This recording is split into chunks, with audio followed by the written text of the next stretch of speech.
So Dominic, we have ourselves a situation. A little bit. A little bit. A code 9, code red is what I'm going to call this. Nate Diaz. Every time we talk about him, it's sort of we go back and forth on if we're kind of pessimistic or optimistic.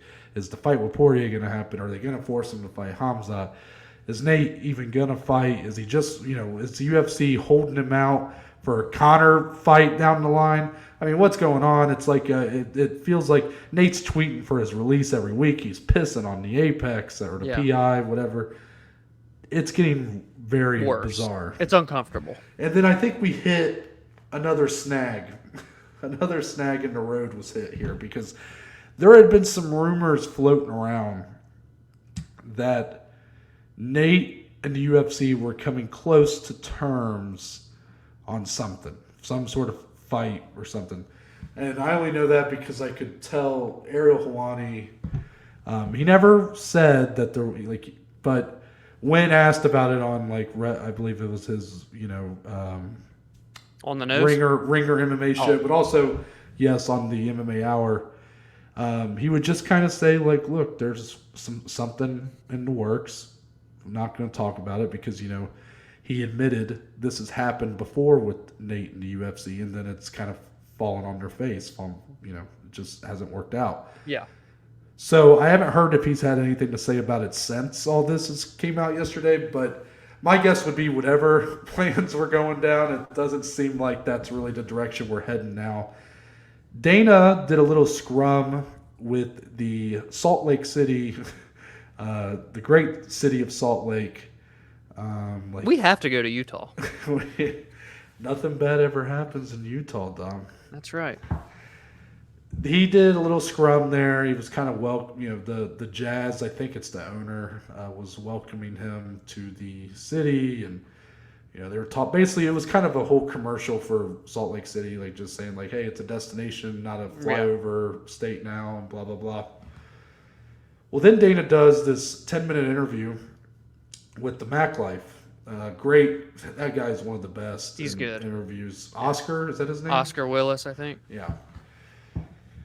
And there was kind of a big. It didn't reveal much, but it also revealed a lot about the situation because Dana was much more coy about he was much more open about it than he had been previously. Yeah. Every time before, he would maybe act like he didn't know what Nate was talking about on Twitter and whatnot. He's like, I'll get him a fight. He's like, we have to get him a fight. I'll get him a fight. Here, he did kind of say that, but he also said, he's like, look, Nate's won one fight in the last 5 years. He said he probably should go box Jake Paul. And I went, huh? Oh. What? I was like, Dana, what did you just do? Oh. It's a whole can of worms. It's like, oh, and I know Dana's probably so pissed that that quote blew up. Oh yeah. But Nate took that and kind of ran with it. There was multiple tweets referencing he, for the first time in a long time, he finally is kind of referencing the Jake Paul fight because we really weren't sure where he stood on that. Yeah. He posted the clip Oof. of poor Tyron Woodley getting knocked out by Jake Paul and basically requesting his release, asking to go fight him. He's like, I got bigger things to take care of or whatever. And then after this clip with Dana goes viral, Nate says, fine, release me, and puts an emoji of a blonde-haired guy in a boxing glove, Jake Paul, Yeah. So, Dominic, we have ourselves a little bit of a mess here, and I'm curious, what's where did we go wrong? Yeah, well, my question is, what's going to end up happening here? The MMA. That's a loaded question, ain't it? Yeah. The MMA diehard fan in me is like, oh, it's all gonna pass. It's just a phase. They're gonna get him a fight. It's gonna be huge, He's gonna fight Jorge again. He's gonna fight Conor. He's gonna fight Dustin. Oh, damn it. That's the fight that got away. But seriously, I don't know. I can't see a world where the UFC, one, allows Nate Diaz to go fight Jake Paul whilst under contract. And then the second scenario, I can't see a world where the UFC actually does release Nate Diaz. So I feel like still at the end of the day, this is all just a bunch of poking and jabbing and a lot of frustration. A lot of games. Nate wants a fight, man, and he's trying to leverage it to the public and let the fans see his frustration.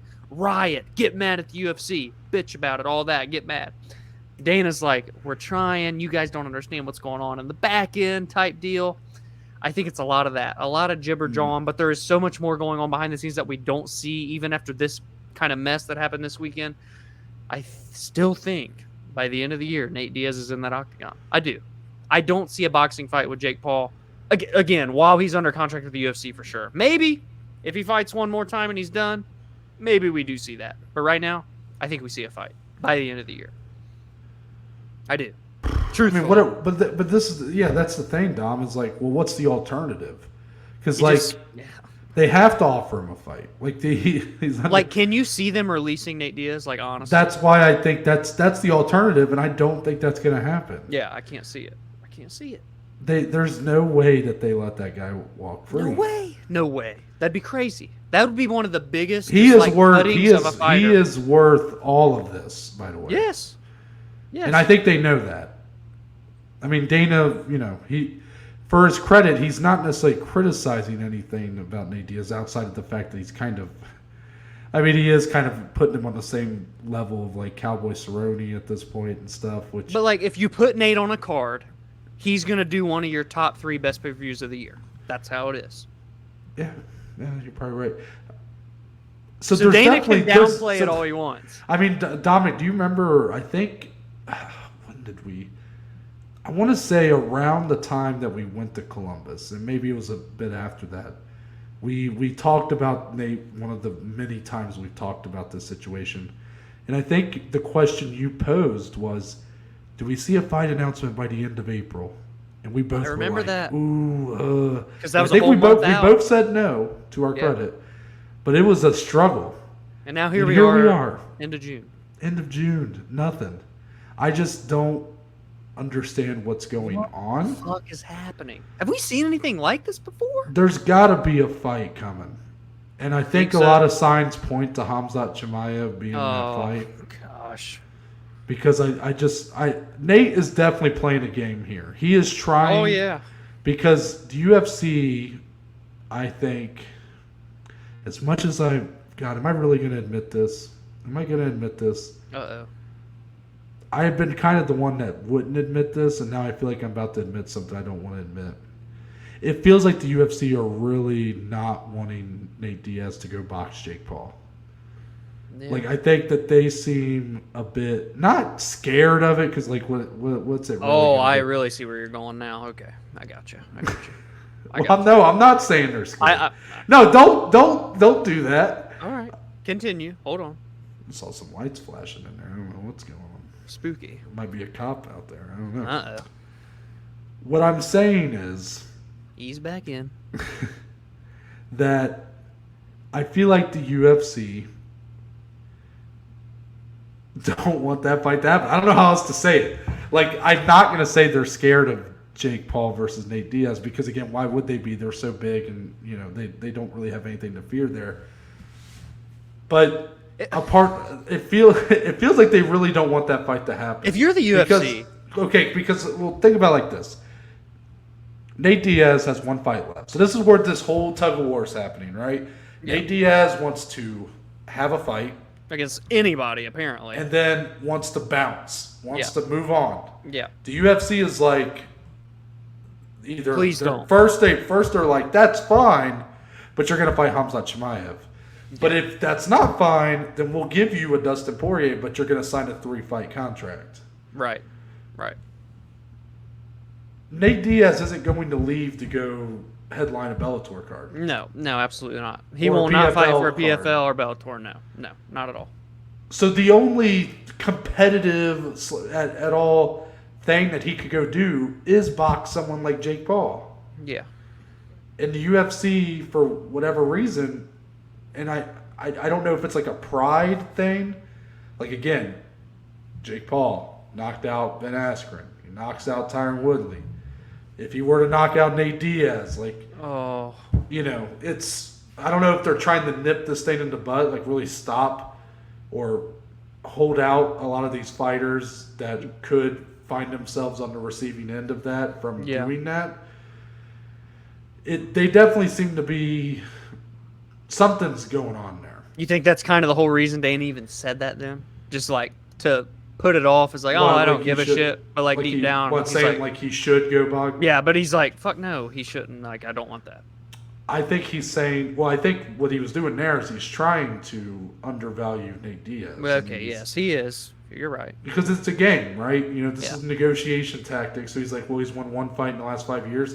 And when he's saying he should go box Jake Paul, he's saying Nate Diaz is the kind of guy that Jake Paul boxes, which Dana said is like guys that are not as big as him, that are old, past their prime, not good boxers. That's what he said about Tyron Woodley, Ben Askren. That's what he's saying there. Yeah. So it is undervaluing Nate Diaz in a sense, but something's got to give. Either he's going to get a fight, and it's probably going to be against Hamzat, or he's going to get cut. I mean, I don't know what else is there to do. I feel like I can name 5 other fights I'd rather Nate have than fight Hamzat. Let's talk about one of them. Let's do that. Because I hate that this became the big story because I was so prepared to come on here and advocate for Nate Diaz versus Kevin Holland. Oh, I'm glad we can finish this point with this then. Nate Diaz versus Kevin Holland is one of the best fights I had never even thought about. And then now why, to the people that don't know, why are you saying this? What happened? So, okay, Kevin Holland, recent addition to the welterweight division. Yep. Solid run at middleweight, kind of fizzled out because he was undersized. Right. He's an exciting fighter. Got an exciting fight style. He likes to stand and bang. Personality on another level. Personality at a 10. The shit talk at a 10. Yeah. Fireworks with Nate Diaz. Yeah, who knows what the fight would even turn out to be? I mean, who knows how good the fight might. Maybe the fight wouldn't even be that great. Maybe it'd be quick. Maybe Kevin Holland starches it. Maybe Nate Diaz just kind of finds a way to get a submission victory or something over. Who knows? But sick fight. It's a sick build up to a fight. Yeah. And for Nate Diaz, if you're not going to do Dustin Poirier, you're not going to do like a Tony Ferguson, this is the fight. I think it's a sweet fight. And it makes sense. It makes a lot of sense for Kevin Holland, obviously, because I'm not sure if Kevin Holland, like he called for like a Sean Brady, which Sean Brady said he would take that fight, but apparently he has a matchup he's about to get announced for, is what he said. I'm intrigued. So yeah, very intrigued on that. But, you know, Kevin Holland probably should be fighting the top 15 next, but also, like, he's kind of one of those guys now that... Fuck it. Yeah. Yeah, like, you know, I could see him fighting not a guy in the top 15 just because, you know, he is the A side in a lot of these fights he's taken right now. Oh, yeah. You know, he wouldn't be with Diaz, but you get the biggest payday of your career. Yep. It feels like a very competitive bout on paper. Like, as good as Kevin Holland is, I think Nate Diaz would... I mean, you might favor Kevin Holland, but Nate Diaz, man, I mean, I think he could really give him a good fight there. I agree. So Kevin Holland basically, because I think Nate Diaz's tweet was like, "Give me a fight with anybody." Yeah. And then Kevin Holland changed his name on Twitter to "Anybody for Nate Diaz" or "I'm anybody for Nate Diaz." Quote tweeted it. That was originally the name of this the title of this section. Yeah. But you know, shit changed. Right. That I never even considered that fight, and now I want it so bad. I couldn't agree more. I think that's a phenomenal fight. You want to talk about fan-friendly in every sense of the word. There's not a fight fan I know that wouldn't be excited for that. It makes sense for both guys. It just seems so easy, doesn't it? Just saying it. But I mean, how realistic would that even be? If we're kind of operating under this fleeting assumption that Nate Diaz is going to get a fight. I mean, what is the most realistic fight for him to get right now? Is it Hamzat Chimaev? Is that the number one? Like, dude, like if I'm the that's UFC, gotta be right. If the UFC's point is to give someone to Nate Diaz that they can build upon by beating him, Hamzat doesn't need that anymore. I know. He doesn't need that. You know who needs that? Kevin fucking Holland would need that and could benefit so much from that. But I think what we're kind of ignoring or choosing to ignore here is that matchup's not being made to build up Hamzat. It's being made to tear down Nate Diaz. All right. Yeah, you're right. And I hate Ooh, to say that. That's a quote right there. I gotta pull that. Ooh, And I hate to say that because, I don't love, we love the UFC. I don't like this petty, vindictive kind of bullshit. Yeah. But it's a reality. I mean, you've seen it in their past, and no doubt it's probably still an element in This their is just so present-day public dealings. now. Yeah.